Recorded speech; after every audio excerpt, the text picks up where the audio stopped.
Wisdom tooth അതിൻ്റെ പേര് സൂചിപ്പിക്കുന്ന പോലെ അത്രയ്ക്കും വിസ്ഡം ഉള്ള സാധനമൊന്നും അല്ല. അതായത് നമുക്ക് വിസ്ഡം എന്ന് പറയുമ്പം തീരുമാനങ്ങൾ എടുക്കാനുള്ള പക്വത ഉണ്ടാവുക എന്നുള്ളതല്ലേ. ഒന്നുകിൽ ഈ പല്ലിന് പക്വത ഉണ്ടാവണം, അല്ലെങ്കിൽ നമുക്ക് പക്വത ഉണ്ടാവണം.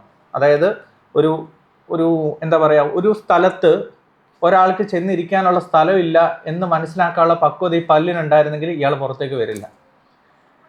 പുറത്തേക്ക് വരാനുള്ള സ്പേസ് ഇല്ലാത്തൊരു സ്ഥലത്ത് ഒരു പല്ല് വന്ന് നമുക്ക് സ്ഥിരമായിട്ട് ഒരേ സ്ഥലത്ത് വേദന ഉണ്ടാവുന്നു, ഇതവിടെ പറ്റുന്ന ഒരാളല്ലെന്ന് മനസ്സിലാക്കാനുള്ള ബോധം അല്ലെങ്കിൽ ഈ പറയുന്ന വിസ്ഡം പേഷ്യൻറ്റിന് ഉണ്ടാവണം. ഈ രണ്ട് വിസ്ഡവും കഴിഞ്ഞ കുറേ വർഷങ്ങളായിട്ട് ഞാൻ ആരിലും കണ്ടിട്ടില്ല.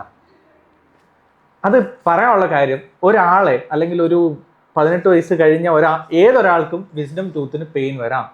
അതൊരു എവല്യൂഷനായി ബന്ധപ്പെട്ട കാര്യമാണ്. അതായത് നമുക്ക് യൂസ് ഓർ നോൺ യൂസ്, നമ്മുടെ പണ്ട് ഡാർവിനൊക്കെ പറയുന്ന പോലത്തെ ഒരു സാധനമാണ് വിസ്ഡം ടൂത്തിൽ ഞാൻ പറഞ്ഞു കൊടുക്കുന്ന ഒരു കാര്യം. എപ്പോൾ ഞാൻ വിസ്ഡം ടൂത്തിൻ്റെ കാര്യം പറഞ്ഞാലും അപ്പൻഡിക്സിൻ്റെ കാര്യം പറയും. അതിനകത്തൊരു ചെറിയ പ്രോബ്ലം ഉണ്ട്. പണ്ട് നമ്മൾ കാട്ടിലും മേട്ടിലും അലിഞ്ഞ് തിരിഞ്ഞ് നടന്നിരുന്ന സമയത്ത് നമ്മൾ കഴിച്ചിരുന്ന റോ ഫുഡാണ്, അതായത് മണ്ണും അല്ലെങ്കിൽ ഹാർഡായിട്ടുള്ള ഫുഡാണ്.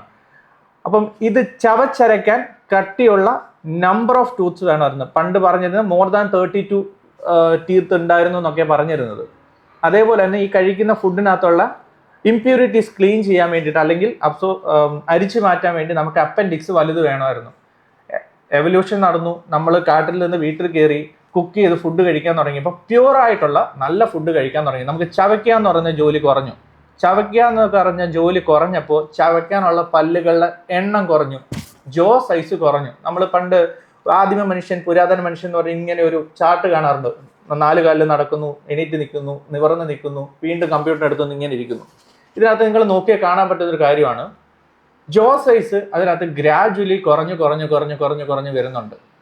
ഈ ജോ സൈസ് കുറയുന്നതനുസരിച്ച് പല്ലിൻ്റെ എണ്ണം കുറയണമെന്ന് എവല്യൂഷൻ പറഞ്ഞെങ്കിലും ചില പല്ലുകൾക്ക് അതിനുള്ള വിസ്ഡം ഉണ്ടായില്ല. ആ പല്ലുകളാണ് നമുക്ക് വിസ്ഡം ടൂത്ത് എന്ന് പറഞ്ഞ പേര് വരുന്നതും അത് കാരണം പെയിൻ ഉണ്ടാക്കുന്നത്.